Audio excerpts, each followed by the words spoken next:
Good morning, Newport. Today in Time for Young Disciples, I wanted to share some items that have been given to me over the years that are symbols of people supporting me in my faith or helping me to grow in my faith.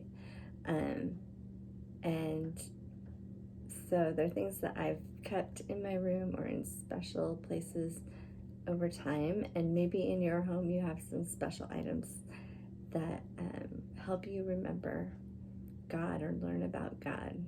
Maybe they've been passed down from family members, or maybe you've gathered them along the way or been given them as a gift from friends. And so I have about 6 or 7 items that I'm going to quickly share with you today. The first is a necklace that I was given by my mother-in-law, or my husband's mother. This necklace belonged to her mother, or my husband's grandma. It's a cross, and she just wanted to make sure that somebody in the family got it, and it was passed down. Oh, it turned around there. There we go.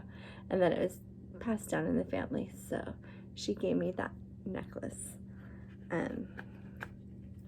Another necklace that I have is this big black cross, and gosh, things are a little turned around today, huh?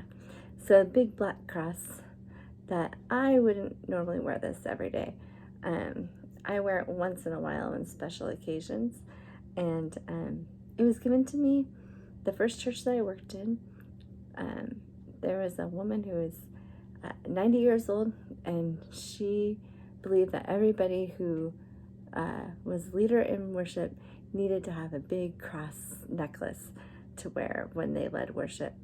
And so she asked me one day if I had one, and I said no. And so she, a few weeks later, gave it to me and was like, there, now you're a real minister.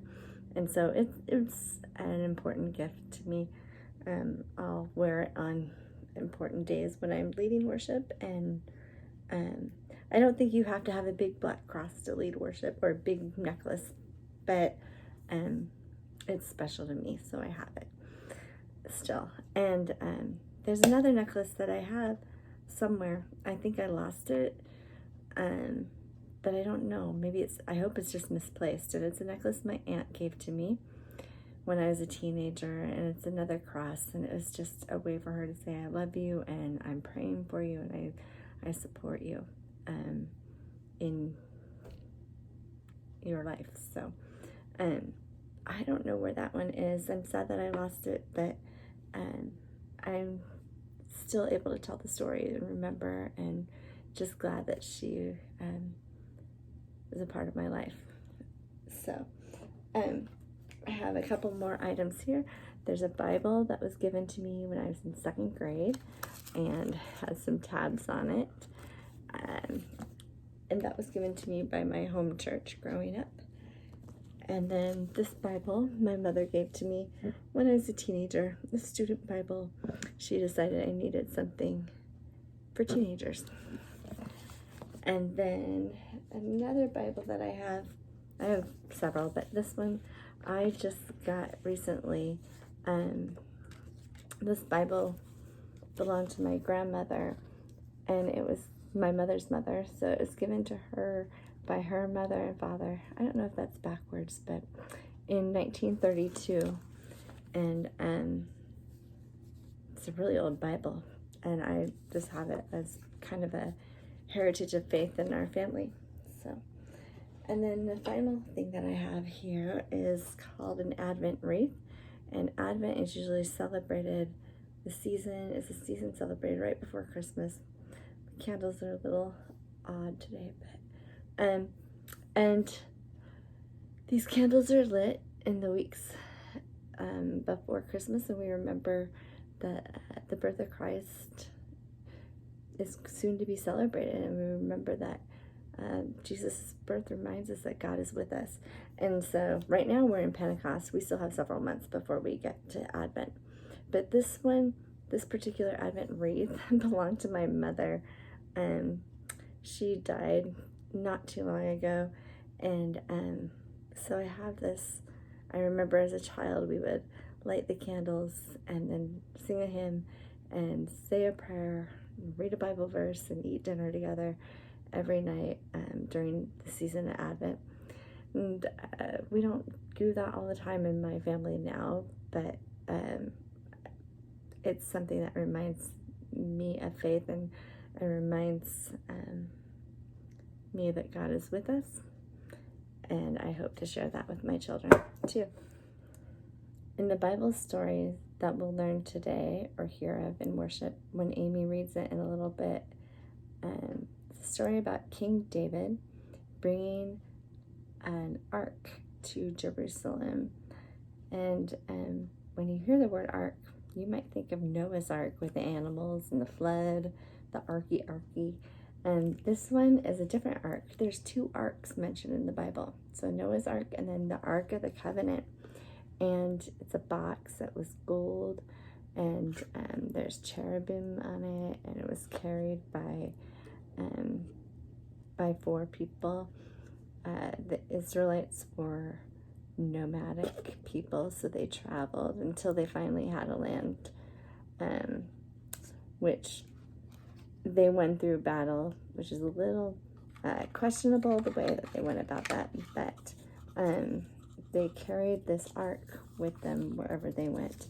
And the story started with Moses being given the 10 Commandments from God, and God gave him the 10 Commandments, and then decided my people need to have physical presence. You need to know that I'm with them physically, or a physical reminder of God. And so God had them build this ark, and they took it with them wherever they went to remind them that God is with them, and for God to worship God, or to remember to worship God, and to remember to give thanks to God. And so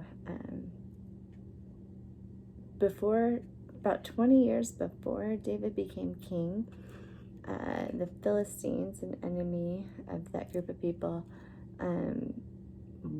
won a battle and stole the ark and held on to it for 20 years.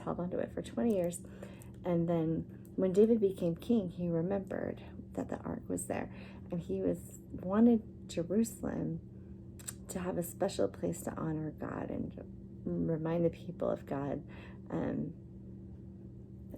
remind them to worship and give thanks. And so he went and got the ark back from the Philistines and brought it to Jerusalem. And this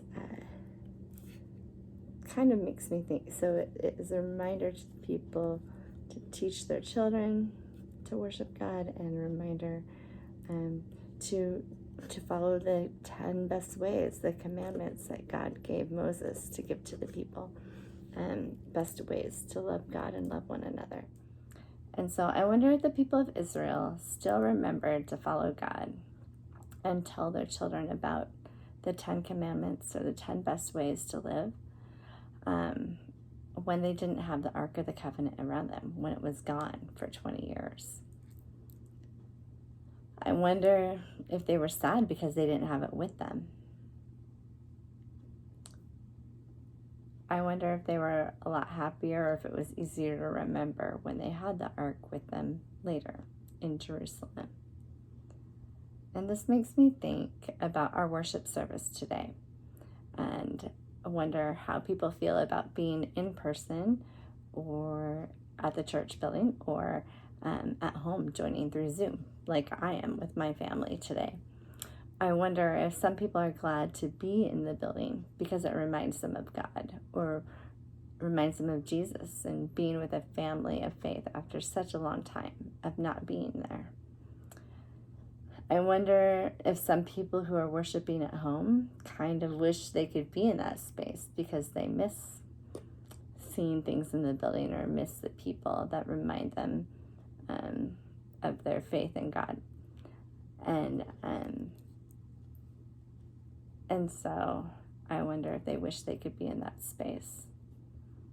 I wonder if you know that no matter where you are in worship today, whether you're in the building or at home, and joining through Zoom, if you know that God's Spirit is with all of us in all of our spaces, the same God is with all of us, here to guide us and to lead us in following the best ways of life that were shown to us by Jesus.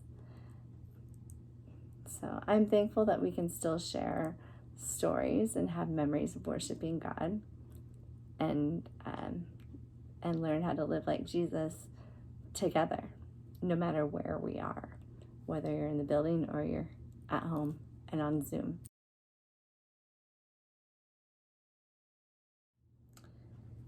And wherever you are right now, whether you are in the church or on Zoom, we all need to be reminded of the peace of Jesus. And today, our church has another new way to pass the peace of Christ with one another. Some of us are in the building and some of us are on Zoom, and it's going to be different again. So here's what I invite you to do. If you are in the building sanctuary today, we're going to have you help lead the passing of the peace. After these instructions, you will start by turning towards the camera that's behind you in the sanctuary and the back of the room, and you will say together, "The peace of Christ be with you all."